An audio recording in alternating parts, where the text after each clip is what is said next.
Did Jennifer Lopez know more about P. Diddy comms than she revealed? And was her silence a warning we overlooked? Sorry, Jason. I have an idea. I want to just piggyback on what Vlad said, and Vlad could agree because Vlad and I, we're tapped into the culture daily. These freak-offs that we're hearing about, I never heard the term freak-off ever, and I've been around for a long time, but we have heard of Freaknik. And if you think about Freaknik back in the day, Freaknik was a cultural destination where every rapper, every woman, everybody wanted to go to, where the purposes of flying to Atlanta was to go out there, have a good time, have sex, hook up with all these people. So that culture back in the 90s was something that the culture thrived on, and that was at a time we didn't have social media, Me Too, cancel culture, all those things. Now, fast forward, Vlad will tell you, there was lots of conversation when the Freaknik documentary came out because people didn't want to be associated with that era and time that they may have been participating in a time we're in now. And so where you see that people are shaming the freak-offs, there was a lot of these activities that have been happening over the decades. And now what the hip-hop community is resonating with is, who's next? How is it going to catch up with me? I don't want to be affiliated with it. There's a lot of Diddy friends that I can tell you whose names are being rumored to have been around these situations that are being extremely silent right now because it's almost like a contagious flu and they don't. Jennifer Lopez and Diddy CS were two of the biggest stars of the late 90s, their high-profile romance captivating headlines with glamour and intrigue. But behind the scenes, it wasn't always so rosy. New reports hint that Lopez may have seen a darker side of Diddy, one that wasn't so kind. Now, with Diddy facing serious allegations and troubling charges, we're left to ask, was Gio trying to warn us about him all along? He was larger than life, but at first I didn't like him at all. I didn't. I thought he was like, ick. I didn't like him because, Sean and I were very different that way. I was very family oriented and kind of the married type. I was actually, when we first worked together on the video, I was married, even though I was going through problems. Nobody knew that, you know what I mean? And I wanted my family, and even though at that time it was not going well, you know what I mean? That was who I was. That's how I was raised. The two kept in touch over the next few years, and when Jennifer left her marriage, they became much more than just friends. Once I got to know him and, we became friends first, and then we developed this bond. We both understood where we were at that time in our lives, and we both knew nobody else understood exactly how we felt. So sitting there, being handcuffed to a bench, and, I do remember feeling the comfort of someone caring about you enough that, they just wanted to make it okay and couldn't believe that we were in this situation. And how did we miss it in this deep dive? We'll explore the story of Goo and Diddy's high-profile romance, uncovering clues that Lopez may have wanted us to notice something unsettling in Diddy's behavior, signs that many overlooked, from Wendy Williams' accusations to insider reports on the toxic power dynamics within Diddy's circle. One question looms large. What did Julo really know?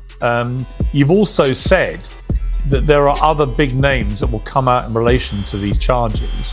He says the day will come, you said this, when you start naming names. When will that day be, and how big are these names that we're talking about?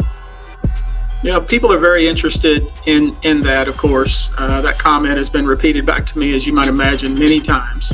And people are, waiting with bated breath, hoping that, I'm going to name these big celebrity names. But I can tell you this, I look at it in this context. If you attended one of these events, and we're talking about, we've heard about the white party and the freak-offs and the after parties, but there's also, impromptu parties at studios, after parties from concerts, album release parties, hotel parties. I mean, the list goes on and on. But in my view, if you attended those and you saw or knew that somebody was being given that their drinks were being drunk, and you sat by and either participated in some of this activity or encouraged this activity or allowed it to go on and helped cover it up, or were in the room while it was happening and said nothing and did not intervene, and perhaps attended more of these parties knowing that this type of conduct was going to occur, it's my view, that may not be the criminal justice system's view, but it's certainly my view that you're complicit. And we intend to name people in these lawsuits. We're not going to do it in interviews. We're not going to do it without doing our due diligence, because obviously, these types of allegations are very hurtful to people if they're not true, and very hurtful, frankly, if they are true. But if they're true, you shouldn't have been in the room and you shouldn't have been participating. So I anticipate that we're going to start filing lawsuits, and it may not be big names at first, but we have a long list of names, and you might imagine in situations like this, that when a victim tells us that this person was in the room or this person participated, we want to do as much due diligence as humanly possible before we file that case, because in the United States, in almost every state, public filings are in fact public, and when you name somebody in a lawsuit, the press is going to pick it up, and we're aware of that. So we're going to make sure that we dot our I's and cross our T's, and I expect that there will be some people named in these lawsuits that will raise some eyebrows. In 1997, fresh from her brief marriage to Oja, Jennifer Lopez's career was taking off, teaming up with rising hip-hop mobile scene Diddy. Calm on her debut album Asterisk on the 6th Asterisk seemed like the perfect opportunity. Their high-profile romance soon became tabloid gold, but behind the scenes things weren't so glamorous. Sources say Diddy's control extended beyond the studio, hinting at a darker side that would later come to light. I don't know what you want to know about that, Cam. You're talking about this is your girl, this is your woman. She didn't even have Christian at the time, but you bringing other guys in with her, and then sometimes be just other girls and her, then other guys, then guys and girls, and they swinging, they doing their thing, bro. I guess that's what the industry is. They like to swing like that. The rock stars do it. I guess the rappers was doing it too.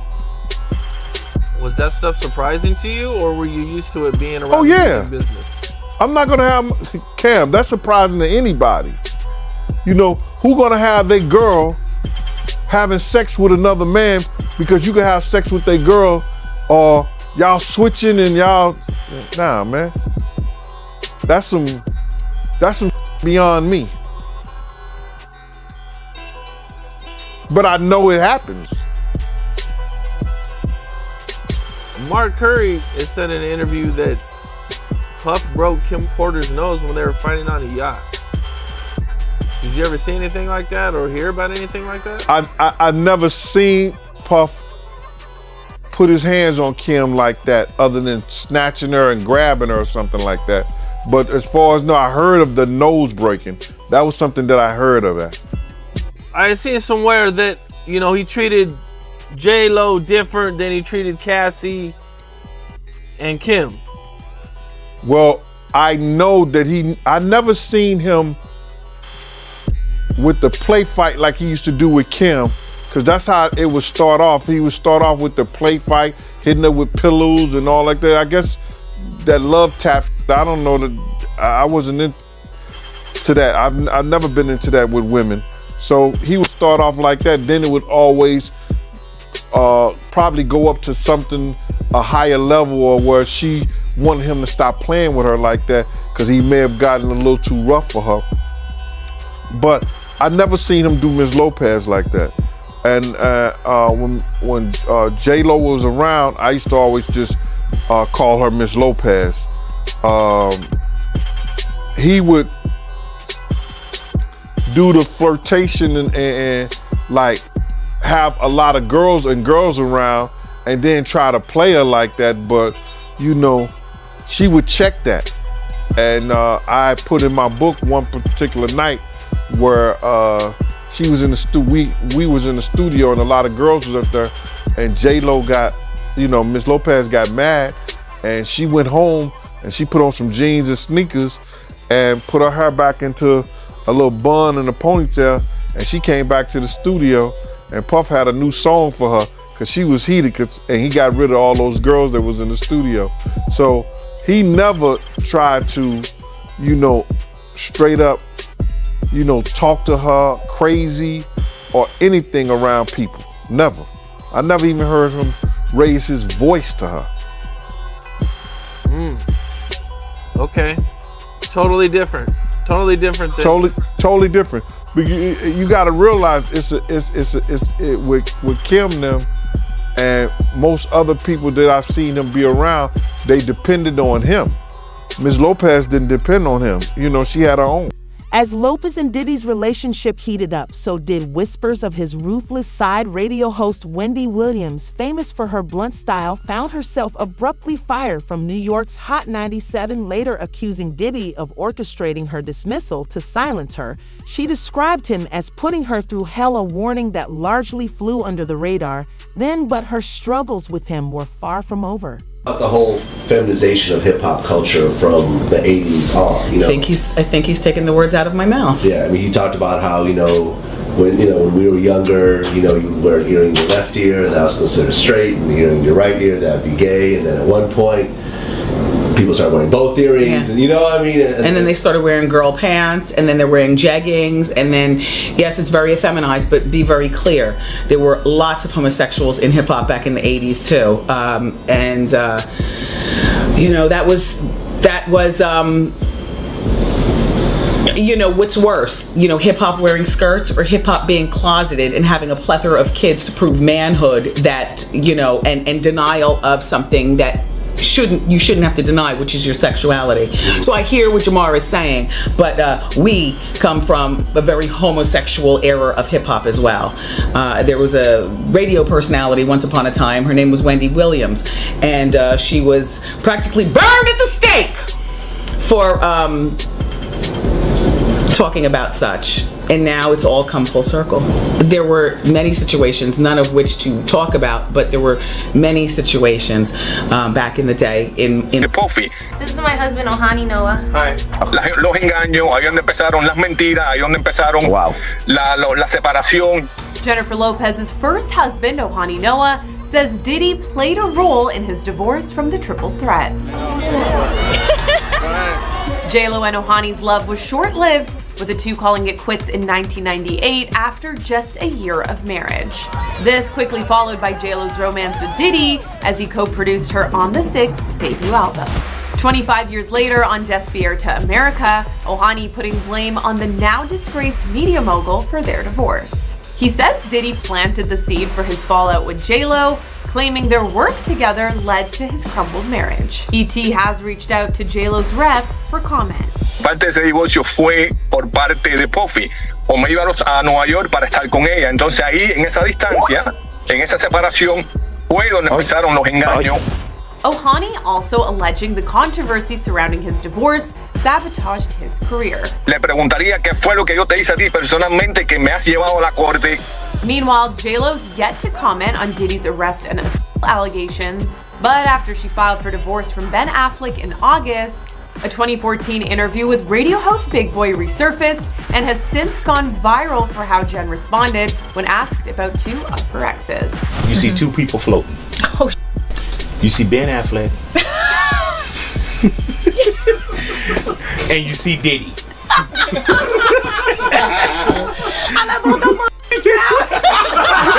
Years later, Wendy Williams opened up about her encounters with Diddy, describing him as a man who wielded power like a weapon, manipulating those around him. For Jennifer Lopez, still moved to fame, these warnings likely struck a chord, yet she remained publicly silent during an emotional American Idol moment in 2004, when a contestant sang Mary J. Bliggs' No Drama Lopez was visibly moved and nearly speechless. Meanwhile, her first husband No claimed that Diddy played a significant role in their divorce, always nearby while Lopez worked on her album and filling the emotional distance between her and Not. It was actually, it was very crazy. I loved the fact that, that I got married because I was totally in love. I was crazy in love. And how it happens, it happened in Miami, in a friend of mine's home, which he allowed me to have the wedding, beautiful home by the canal. And it was in Miami, and we had like 250 people, like her family, my family, some friends. It was crazy. It was a beautiful wedding, it was outside, beautiful ceremony. She looked, stunning. I looked stunning. And it was good. It was hot because it was in February, and it was like in the middle of the summer, pretty much in Miami, and it was amazing. We started at 2 o'clock, I believe, and it ended until like 5 o'clock in the morning. paparazzi, they were there, trying to take pictures, filming, all the fans. I mean, it was a great experience. It was happy, it was sad, because you can see her like tears, when she was getting married. I cried because I couldn't believe it. I was totally in love. We were totally in love. And it was beautiful. It was a beautiful day. It was a beautiful day, for me. By late 1999, Lopez and Diddy were among the entertainment industry's hottest couples, turning heads on red carpets and rubbing shoulders with Hollywood's elite. But their story took a shocking turn on December 27, 1999, during a night out at Club New York in Manhattan. So it's possible J-Lo is talking to the feds about what's happening now, but it's also possible that an investigation into the 1999 shooting is reopened. For those unfamiliar, it happened on December 27, 1999 at about 2:55 a.m. A fight broke out at a nightclub in New York City between Diddy, Jamal Barrow, known as the rapper Shine, and this guy, Matthew Allen, who went by the nickname Scar. Guns were drawn and 3 people were shot. No one suffered any life-threatening injuries, and the victims were not involved with the fight. But that's where we get these famous mugshots of Diddy and J-Lo, because they were arrested in connection to the shooting. J-Lo's charges were dropped, but the charges for Diddy and Shine held up. Some witnesses say they believe Diddy was responsible for the shooting, but it was Shine who faced the more severe charges: 3 counts of attempted murder and criminal possession of a weapon. Both Diddy and Shine went to trial, where Shine maintained he acted in self-defense. Diddy was acquitted, but Shine was sentenced to 10 years in prison. He was released in 2009 and deported to his home country of Belize. But Lil Rod's allegations about the shooting could mean investigators are taking another look at the case. If there's a civil lawsuit that lays out this major allegation, what would it take to reopen an investigation into something that happened 25 years ago? Well, it would take a different look at it. So in other words, he was acquitted on the state murder charges. Now, federal charges can be different. You can have RICO, you can have a continuing criminal enterprise, you could have, so the underlying acts, the predicate acts, if we used to call them when I worked RICO cases, a RICO predicate act could be something like that 1999 case, and you can use it as a predicate act. You can bring it up. When I worked cold cases of this type, sometimes with the passage of time, people aren't as intimidated and they're not as threatened, and they get away from the person who is the threat, and they feel more forthcoming to testify or to give statements in lieu of testimony. But certainly, I think that that case is going to be part of it. In the aftermath of that, they have witnesses that say he bragged about intimidating witnesses, paying off jurors.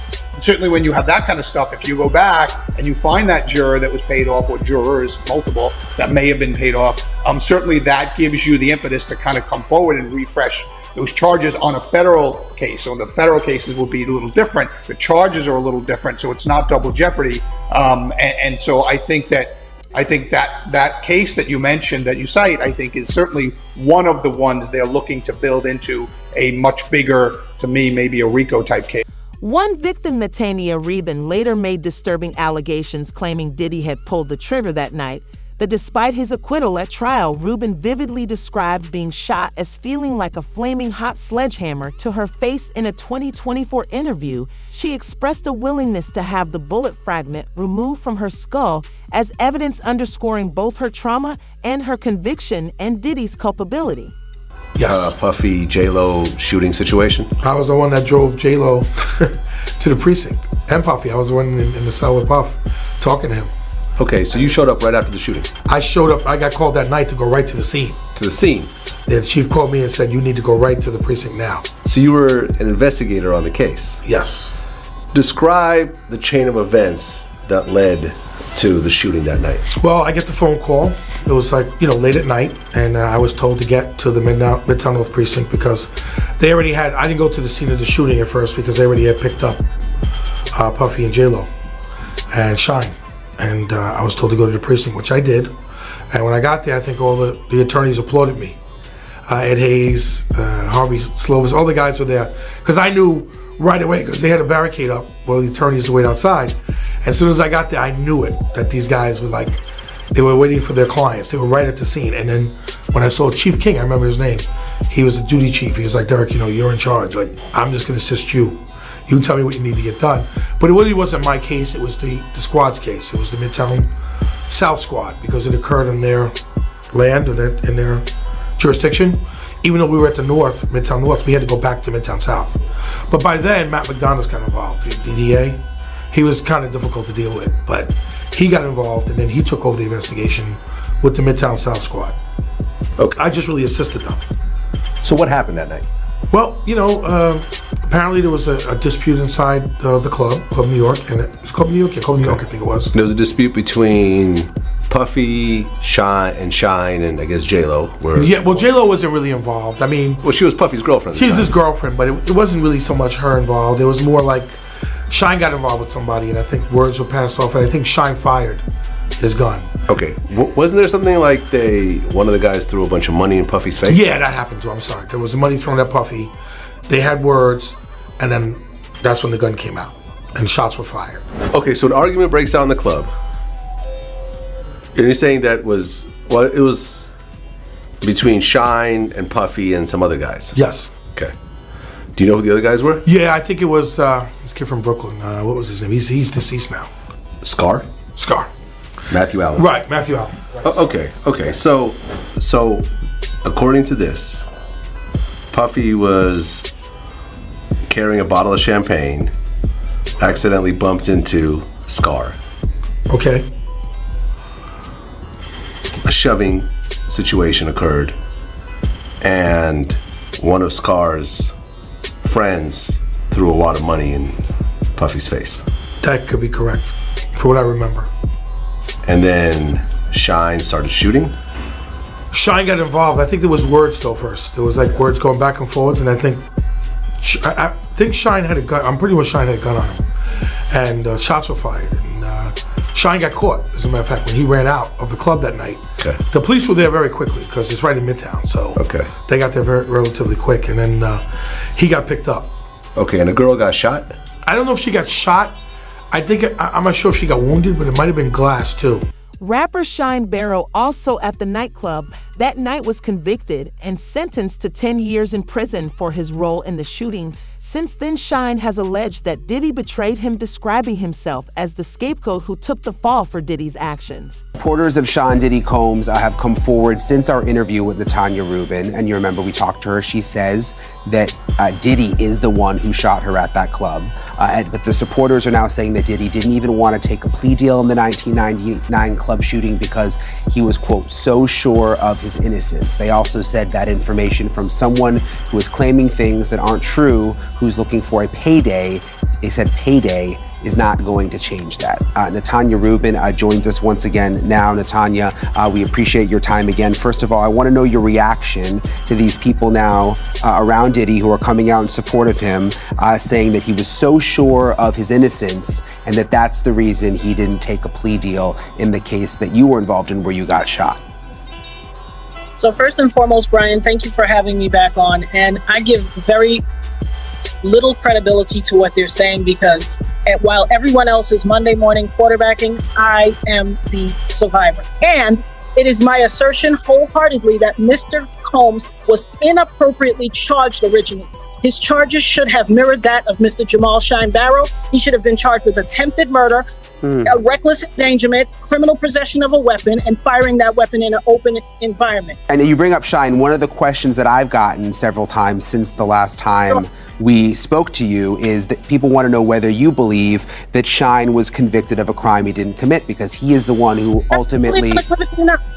Absolutely not. Jamal Shine Barrow admitted on the Combat Jack podcast back in the days, rest in peace to Combat Jack, he admitted that he fired his gun and shot Julius Jones in the shoulder. Mr. Combs did not have accountability for what he did.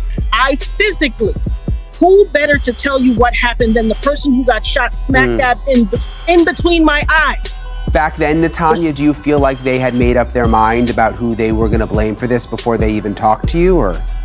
Listen, here's what I know beyond a shadow of a doubt. Respectability politics. He was a notable figure. He was a multimillionaire. He had popularity, fame, all of a perfect storm of you get away with it. We know the country we live in. Unfortunately, those who have the money can oftentimes get away with their crimes.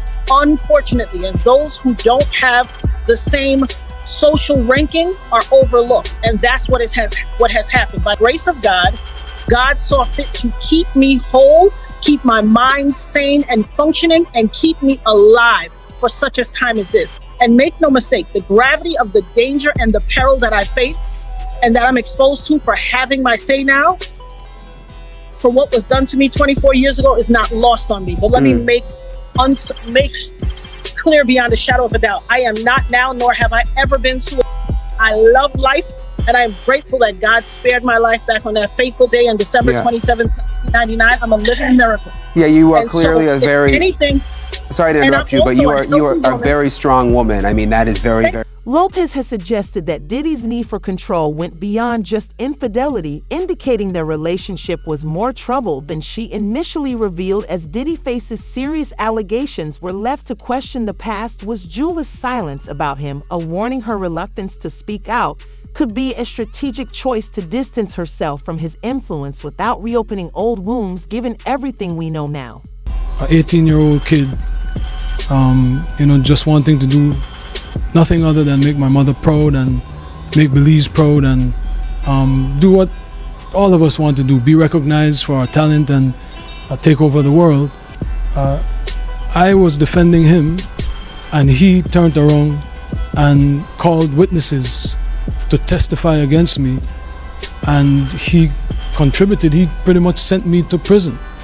So that is the context by which you must always describe that relationship. Yes, I forgave, I moved on, but let us not pretend as if I was in Miami for Thanksgiving and Christmas. Well, I saw you went to a birthday with him once. I saw a birthday cake. I went again to do a charity event for impoverished youth in London.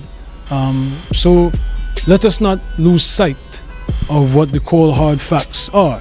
This was not someone who I vacationed with and who he and I enjoyed this great intimate relationship of brotherhood. This is someone who destroyed my life and who I forgave and who I moved on, and for the better interest of Belize, because he was in a position at that time to give scholarships and to maybe invest.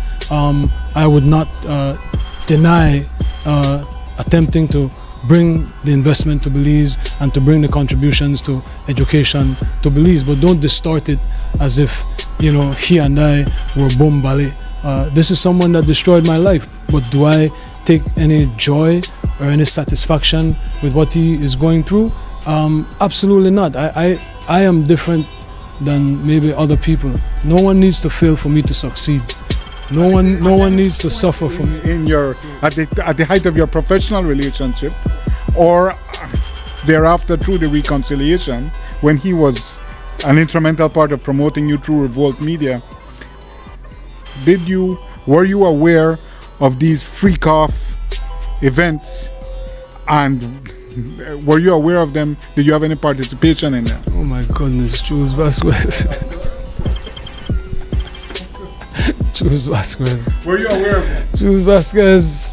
Were you aware of the freak-offs? Sir, I had nothing to do with Sean Combs' personal life, no interaction. That level, everything was strictly on a professional level.